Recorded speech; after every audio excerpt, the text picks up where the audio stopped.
missionnaire qui est en train de se faire, et comme l'a dit fort bien le camarade. Et c'est Radio Sorbonne qui nous a fourni les éléments de la bande de son, parce qu'on écoutait beaucoup la radio pendant tout ce mois de grève. On l'a passé un peu partout. Et il a alimenté les débats des années suivantes, bien sûr, avec toujours le petit côté Micron, c'était un peu drôle. Et je pense que c'est ce qui m'a donné l'idée par la suite de retoucher comme ça certains concepts importants, politiques ou autres, et de les raccorder à une espèce de mise en scène d'éléments un petit peu étranges et un petit peu angoissants.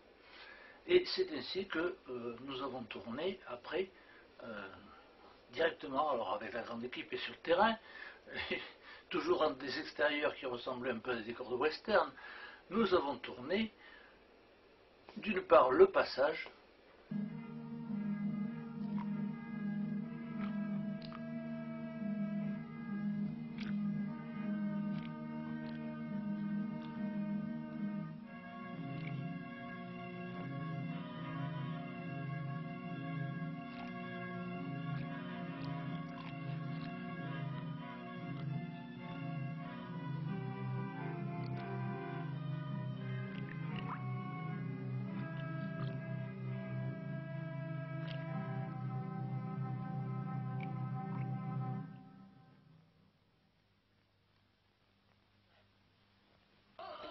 est un passage à travers la rivière qui est empêché par un certain nombre de symboles, et en particulier par des piranhas.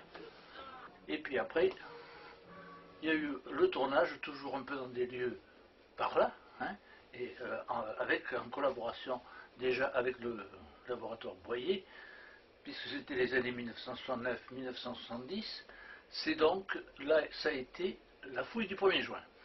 La fouille du 1er juin, nous l'avons tournée entièrement pendant la journée d'un dimanche électoral qui mettait un président de la République nouveau, derrière le grand De Gaulle que nous avions eu. Au pied de Lux Pasionaria, ils tracèrent le cercle magique, ils allumèrent le feu nettoie-tout et commencèrent le grand travail. C'était alors le 1er juin. Alors tout ça est un petit peu anarchique, mais c'est, dans le fond, c'était le résultat de conversations avec toujours les amis, un certain nombre de groupes d'amis, qui en même temps faisaient ce grand jeu d'occuper tous les postes intéressants qu'on peut avoir au cinéma, selon leur goût et leur tempérament, et moi, là-dedans, je faisais un peu le chef d'orchestre. À propos du passage, je l'ai présenté plus tard à une université occitane. Et je me suis retrouvé le lendemain de la projection, qui a été fort discutée, un peu houleuse, je me suis retrouvé portraituré à l'entrée et sur le panneau d'affichage de l'université d'été, avec une caricature de moi, un ballon sortant de ma bouche qui disait « Ei bist los piranhas in lugardo ». Bon, ça me bien fait rire, bien sûr.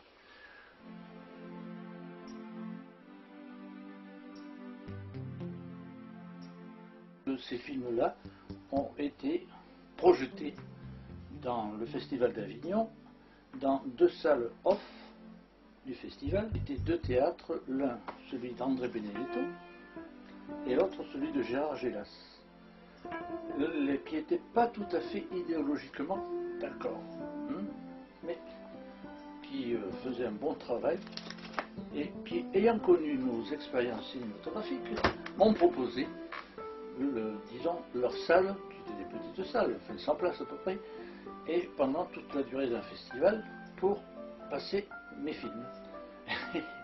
Et c'est assez drôle parce que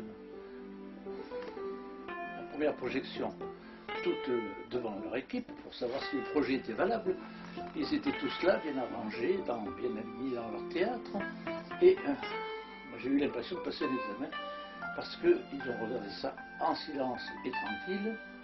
Et après, je lui ai demandé à Gérard Gélas, je lui ai dit alors, qu'est-ce que vous en pensez?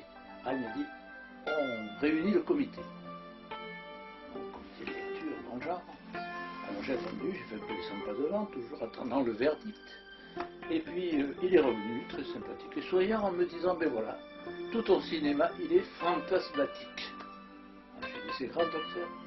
Oh, il m'a dit, après tout le cinéma est fantasmatique.